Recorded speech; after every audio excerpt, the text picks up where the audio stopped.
ci kanam tuuti Nina Penda Faye moom moo yore wàllum communication correcte bu ngeen ko déggee mooy comité pour l'observation des règles d'éthique et de déontologie dans les médias muy ñi nga xam ne ñoom ñoo fi nekk ay taskatu xabaar lañu itam di xool liggéeyu seen i naataangoo naka lay demee dinañ waxtaan ak moom ci kanam tuuti ak liggéeyu taskatu xabaar yi lu ci mel ni itam benn communiqué bu ñu génne semaine bele weesu laata loolu dañuy dalal suñu gan di Amadou Kane moom moo jiite ONCAV ñu ngi lay nuyu di la ziar di la dalal jàmm. maa ngi leen di fay di nuyu képp nga xam ne mu ñuy seetaan. ONCAV bu ngeen ko déggee mooy organisme national pour la coordination des activités de vacances ñu xamee leen ci wàllum nawetaan surtout Chérif démb wala boog ci week-end bi am ay jafe-jafe bañ jël dogal ajandi ko ci Dakar ñu bàyyi la nga tàmbali. waaw li ko waral nag mooy Amadou dina gis ni week-end bi am na ay fitna yu amoon ca géej waaye ban rey fa benn xale. stade Parcelles bi tamit yàq nañ ko laata loolu ñuy fàttali yow vice président nga ci fédération sénégalaise de football noo gisee match bi football démb fële ca Lens. mais gën a sant yàlla Sénégal confirmé na démb ko moom mooy leader alors donc am na ñu bëri ñu nga xam ne dañ yaakaar na match bi warul am mais je pense que la tenue du match a eu raison sur ces personnes là démb daal Sénégal boobu ñu bëggoon gis ñu xamoon moom la ñu gis l'équipe s'est bien comportée gagné na bien que match entraînement la il faut que sénégalais yi ñu mën a match amical la match d'entraînement laa koy tuddee amical bi c'est pour que ñu mën a seet yan erreur la ñu xam ne war nañ ko mën a def dans un match officiel wala leneen donc démb daal def naa gën a sant yàlla ñaan yàlla nag nu mu commencé démb mu dem équipe bi am le même comportement l'entraîneur de même mais aussi les Sénégalais continuer di jàppale équipe bi di ko soutenir di muñ waaw jàppale équipe moom Sénégalais loolu moo tax ma day continuer loolu moo tax ma ñu continuer voilà maa ngi ko wuti ndam li ngeen waxoon ba ñu dem Cameroun inchallah les Côte d'Ivoire nag mais loolu la xam nga maa ngi ko wuti ndam li moom fu mu commencé bu du mun a jeex ba faw lay doon il faut que à tout temps et à tout moment par rapport à toutes les compétitions ñun ñëpp ñu mën a man ko wuti ndam li wuti yeneen ndam comme l'a dit le nouveau ministre. waaw am ngeen sax ministre des sports bu bees muy Lat Diop. waaw gis naa ni même U17 yi war na leen jox drapeau ñu war a dem football yi. moom loo leen di xaar ci moom ministre bi. mais defe naa ne moom si passation de service maa ngi woon foofu continuité tout en améliorant lu nga xam ne manqué na moom wax na ko le problème d'infrastructure président de la République moo ko njëkk wax. defe naa ne Sénégal tey jii nii si on parle de compétition sportive dans sa globalité problème infrastructure la ñu am lu njëkk xaar si moom mooy que problème infrastructure fu nga xam ne commencé nañ ko ñu mun ko jeexal fu nga xam ne mosuloon am ñu mun a am mais aussi financement sport dans sa globalité xam nga l'équipe a actuellement nii pour sa prise en charge amatul problème depuis 10 ans maintenant état bi lépp lu mu war a def mu ngi koy def pour que l'équipe soit dans de bonnes conditions maintenant les autres segments du football les autres segments de sport foofu la ñu gën a appesanti wu et je me rappelle bien dernier drapeau bu président de la République joxe woon n'est-ce pas posé nañ ko problème bi mu ñuy xaar tey jii nii on est en train de réfléchir sur un document par rapport au financement du football nu ñu ko waxee football nañu waxee sport yëpp parce que au-delà de cela il y a d'autres disciplines sportives. léegi ci football boobu nag am na pàcc boo xam ne yaa ko jiite muy nawetaan moom problème yi bëri na trop rawatina violence bi wax naa fi sànq li ñu dund ci week-end bi Géejawaay xale boo xamante ne yoonam nekkul ci nawetaan ñu boom ko ca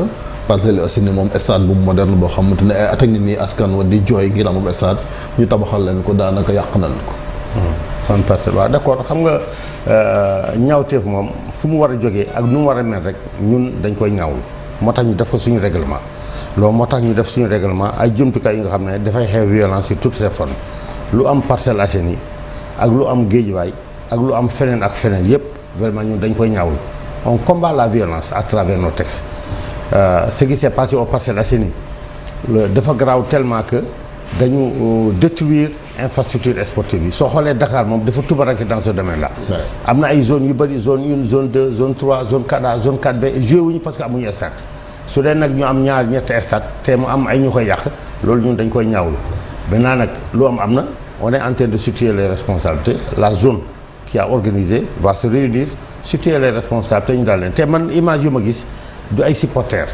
ñan la c'est des acteurs que j'ai vu ay joueurs la yàq kii bi non moom laa gis si lu ma gis si image yi ma yor loolu moom c'est encore plus grave c'est plus grave donc qu'est-ce que ça veut dire qu'actuellement nii supporters yi ils ont compris que nawetaan fu mu bëgg a dem mënul rime ak nawet ak violence ce qui s'est passé à Guédiawaye le match s'est terminé ñëpp ñibbi seen kër ci biir koñ yi nag la nit di xeex la police est intervenue il paraît j'attends d'avoir les rapports il paraît que c'est à travers pour comme benn gënnaaj bu ñu lancé woon que ku décédé kii n'est-ce pas mu nooyu ko loolu en tout cas lu nar a am daal loolu moom nañ mën nañu def wax autopsie enquête de autopsie xam li rey xale. voilà mais dañ koy ñaaw mais lu ci mën a am daal cause yi mooy. cause yi marché nawetaan la waaw. dañ koy ñaawlu fépp fu violence amoon on a mais Amadou nag il faut pas ñaawlu affaire yi du ñaawlu yéen lañ ko dénk yéen a war a jël seeni responsabilité ngir dakkal fitna gi. non mais ñu ngi koy dakkal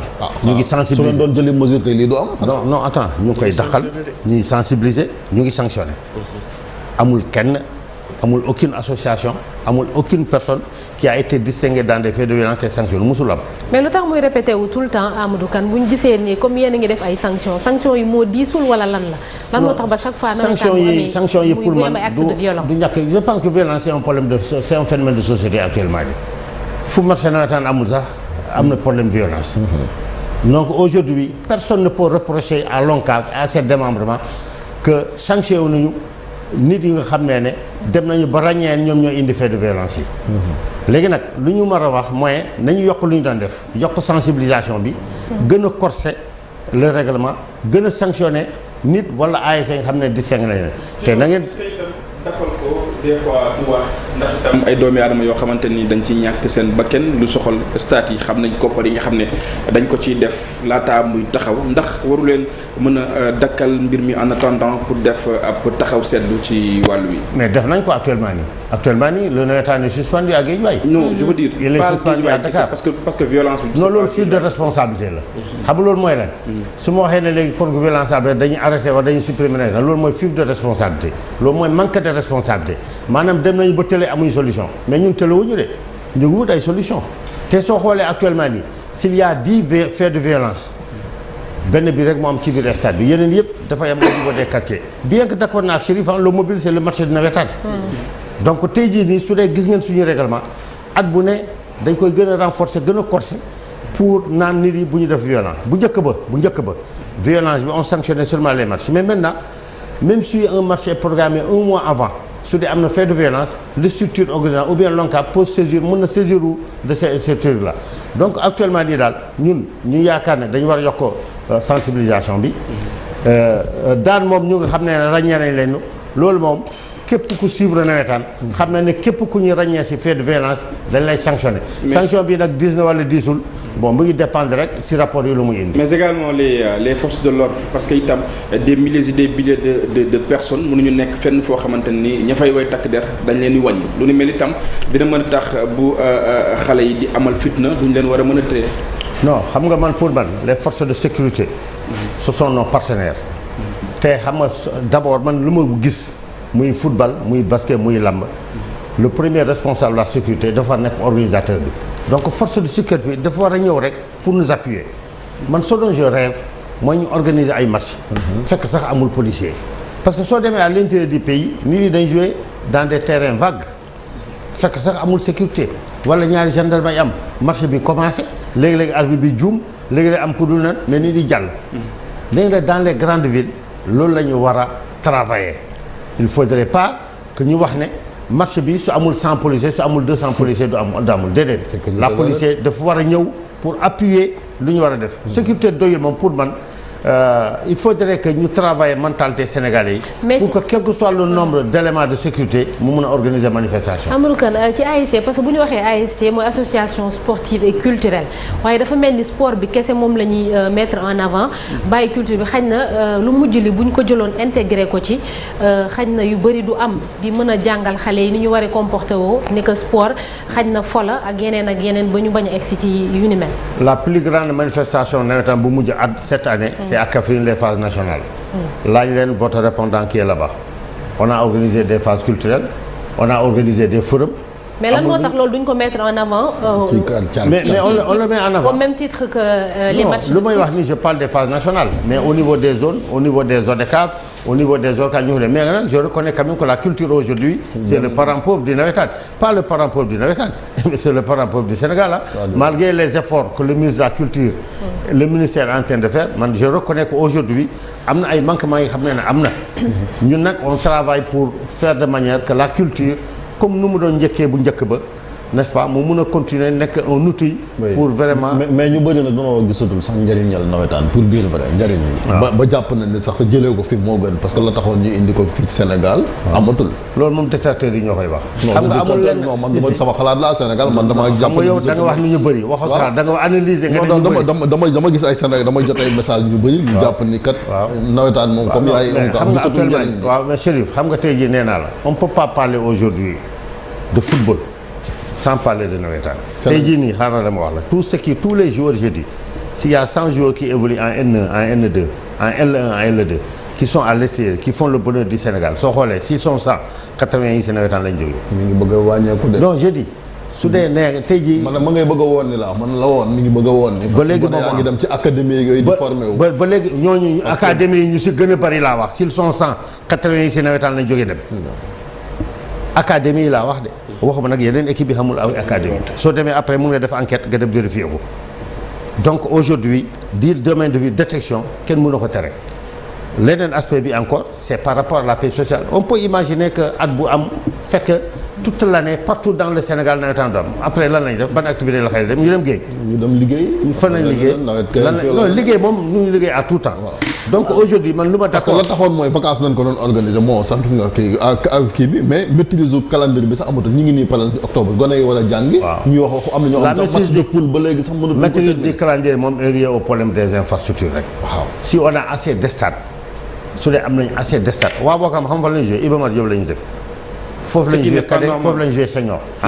ce qui n'est pas normal. non mais loolu moo tax ma ne le président de la République l'actuel ministre des sports l'ancien ministre des sports ñëpp d'accord nañ ko le problème d'infrastructure réel à Dakar depuis 5 ans on n'a pas fait de navétane dans le plateau Médina ñoo commencé récemment au niveau de comment de Iba Mar Diop quand tu vas au niveau des HLM au niveau de Grand Dakar au niveau de Colobane ñooñu depuis 5 ans presque defuñu navétane parce que amuñu stade. Stade Iba Mar Diop dafa sori seen base deuxièmement aussi c'est difficile pour faire continuer public bu fa nekk.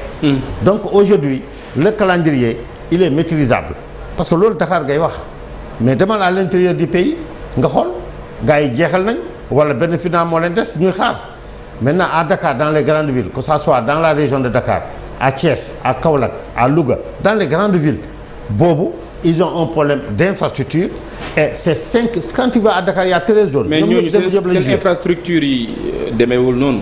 pardon seen infrastructure yi demeewul noonu parce que à chaque fois ñoom également ñu ngi ñaxtu soit bu dul gazon projecteur lay nekk wala boog turbine. waaw problème infrastructure c'est global c'est ressenti partout dans le pays partout dans le pays am na problème infrastructure mais dama wax ne les grandes villes ñoo gën a ressentir lorsque le problème d'infrastructure va être dépassé dañuy maîtriser comment s'appelle encore le calendrier maintenant les activités que l'ONCAV organise l'ONCAV est reconnu d'utilité publique bu njëkk ba nawetaan dañ ko doon def après les examens terminé ko avant ouverture des classes parce que ñu si gën a bari c'est des scolaires loolu mooy suñu objectif actuellement nii c'est ça notre objectif. mais objectif pour atteindre ko lan moo tax pour atteindre ko jafe. mooy léegi et puis quartier yi da nga gis benn quartier boo xamante ni. benn équipe ba fa nekkoon léegi fukki équipe judd. non loolu amul. non si parce que ak bari. déggoo li ma wax ni dama wax ne commencé HLM passant par Colobane passant par comment ça s'appelle encore Gueule Tapée nga dem ba Médina dem ba Plateau. depuis 15 ans amul benn équipe bu ñu fa créé. yaa ngi wax Dakar mais man wax national la mais au niveau national quand il y a une université fépp ñu créé ASC fépp fu ñu créé ASC c'est parce que nécessité am na foofu. c'est un nouveau quartier c'est de nouveaux habitants. derby yooyu nag après mooy indi musiba. non derby moom Gia Jaraaf derby la.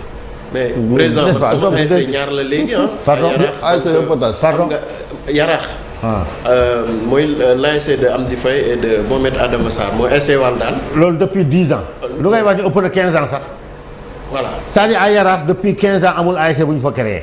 si on doit créer une ASC c'est dans les Maristes parce qu'il y a les cités qui se commencent mais Yaraax depuis 20 ans amul ASC bu ñu fa créé. wala 15 ans xam nga man damay bëgg ñun ñëpp defe naa da ngeen ma woo pour ñu faj donc information yi ngeen di mais diagnostic moo dañu dund. waaw diagnostic bi diagnostic bi dañ ci ñëwaat bu Malick posé question ba léegi même faj boobu parce que ñu bëri ñu ngi woote ay assises ak ay réformes. assise ginnaaw daal noo dem ci ñëwaat même Malick. waaw assise bi ñun ñoo ko njëkk a wax Malick posé question ba d'accord président maa ngi lay nuyu baax man moom je suis un pur produit du mouvement navétane man dama koo dund nekk ci dirigeant football ci reporté ci ba nekk ci journaliste sportif donc c'est vraiment un mouvement que je connais très bien mais président am na lu nga xam ne tey sanction c'est vrai mi ngi am yéen a ngi dóor bu baax mais terewul violence bi di continuer comme ni ko gars yi waxee et pourtant bu ñu xoolee les règlements généraux de l'ONCAV ñàkk nañ ko suffisamment ba liy indi violence bi yëpp mi ngi ci biir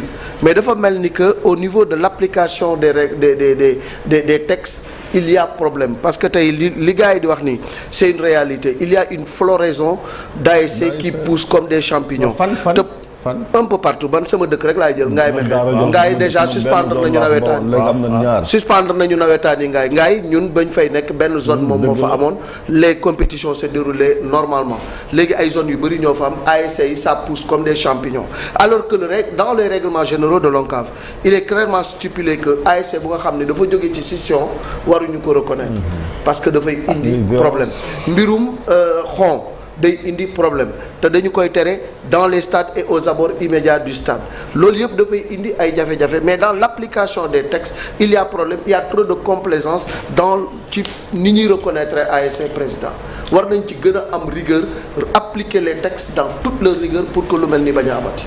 mais man daal je commence par ngaay bii nga wax noonu. je doute que lu ngay wax nii que depuis 10 ans.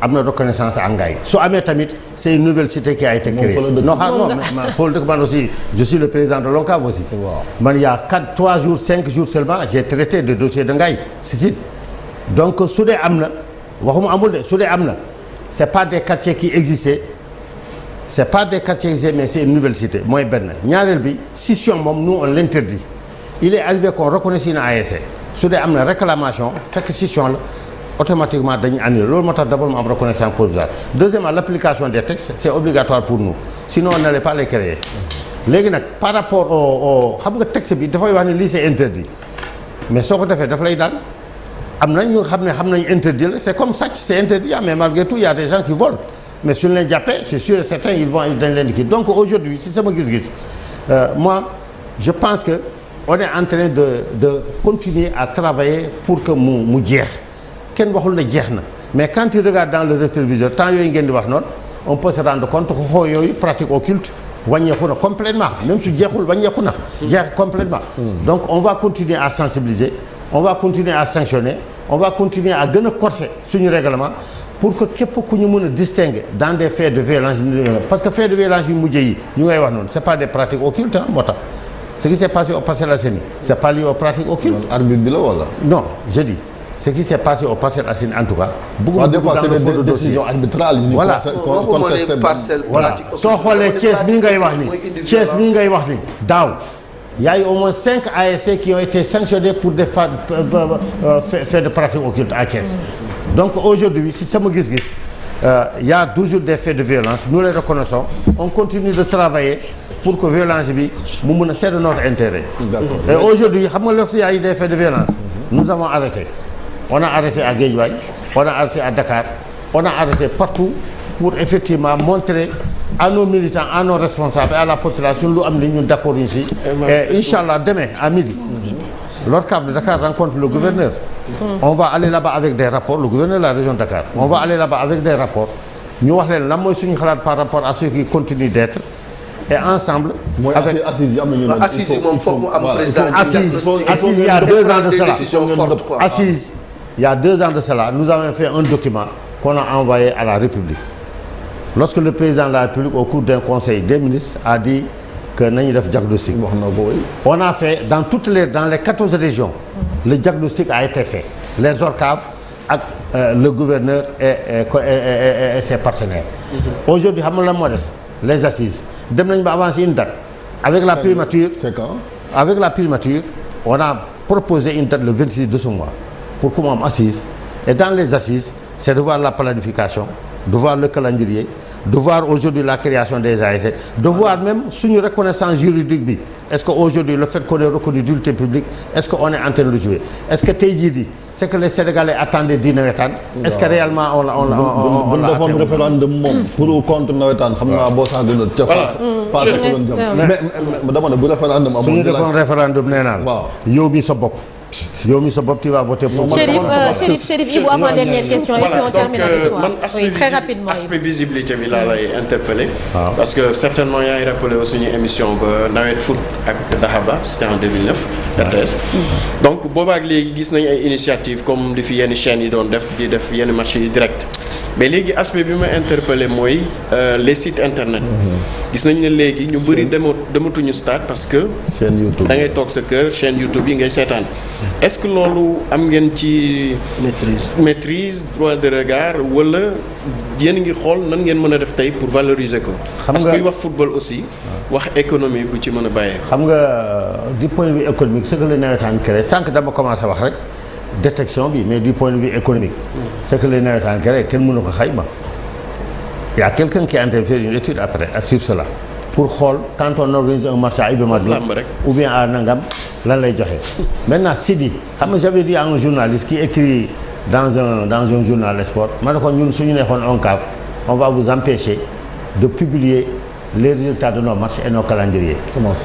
On peut l'empêcher mais aujourd'hui non man dugguma ci loolu sax actuellement nii mais j'ai dit mën nañ ko empêcher un peu parce que journal bi soo ñëwee match international dañ lay wax ne amoo droit def direct match international bi parce que c'est une activité qui appartient à la Fédération sénégalaise de football les matchs navétanes appartiennent à l'ONCAV c'est l'ONCAV qui organise soo ñëw di dugg foofu da ngay fay bien que ñun nekkuñu ci loolu lu mu wax ni nag c'est nous qui avons fait exprès deux choses d'abord le sponsoring on a voulu pas banaliser mais vivre sans le sponsoring ñu seet ndax mën nañ dund sans sponsor on est en train de réussir cette affaire là le sponsor amul mais nous avons des mécènes.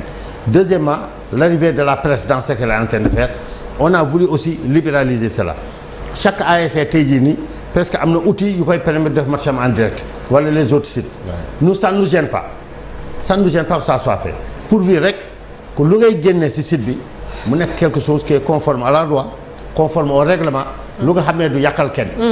On n'a pas l'intention de dire à Chérif génneel lu baax si nawetaan wala lu bon tu peux sortir tout ce que tu veux mais bul si génneel lu nga xam ne du dëgg soo si génneel lu dul dëgg mais si yëpp on est en train de le suivre président mooy l'unité Alaaji Malick bi jot na de l'unité dans le mouvement nawetaan qu'est-ce que tu appelles unité looy woowee unité organisation parallèle il y a pas deux organisations non il y a Yann Thiam là qui a parlé de transformation moi je dis président faut pas nier l'évidence non non je dis ñun bu ñu sañoon nawetaan bi doon benn ñëpp benn la ñuy nekk comme ni ñu ko daan defee démb ak barki Malick yow ngaay yow tiye de ngaay dégg nga le problème de l'ODCAV yow nee nga ma tiye de ngaay je suis de ngaay ban ma fa ne mais yow yaay tontu président tontul rek. attendez tontul avant j'ai dit termine. defar la ñu bëgg. non kii bu ñu sañoon ñëpp nekk benn. ODCAV de Saint-Louis est-ce que vous avez réglé le problème. ODCAV lan mooy problème ODCAV Saint-Louis. bokkuñu ONCAV ñoom n'est-ce pas. waaw lan mooy seen problème laa wax. waaw non dama unité boobu laay wax. ñii dama lay laaj lan mooy problème ODCAV Saint-Louis moi je voudrais pas que nga wax lu xam ne maîtrise ko. c'est-à-dire dama président on répond pas une question par une question. xam nga ne président tontuñu rek ñu mën a tëj. parce que yaa dina ki maanaam ñun li ñuy wax pour defar am na ay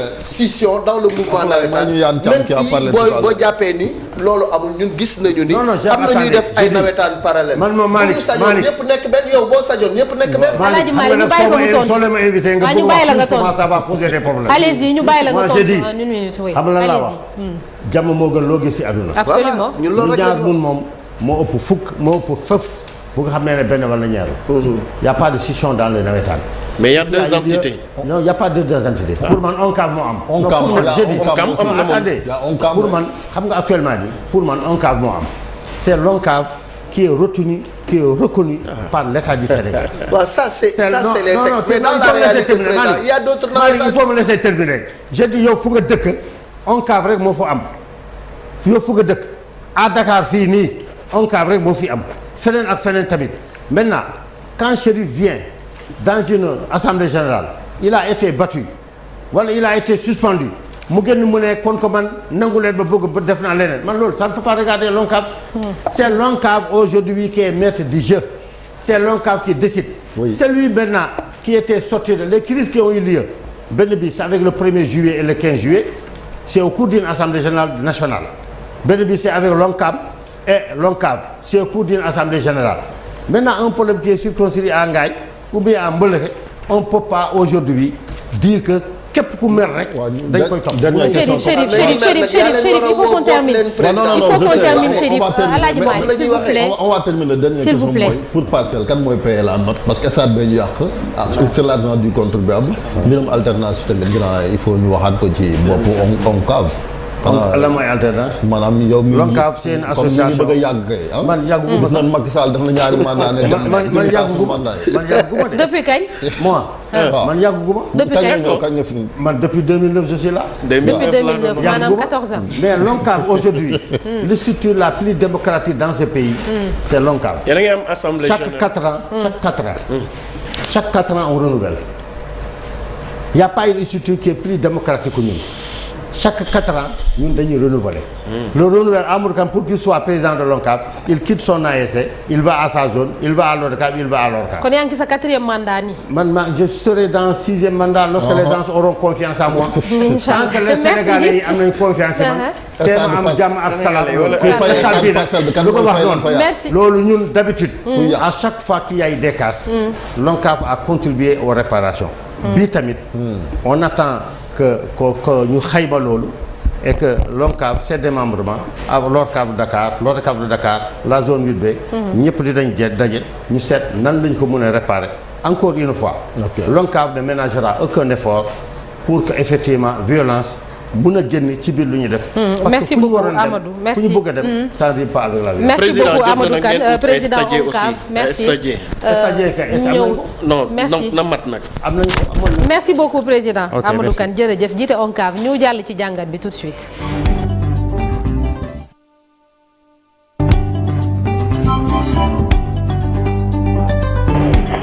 alors niñ leen ko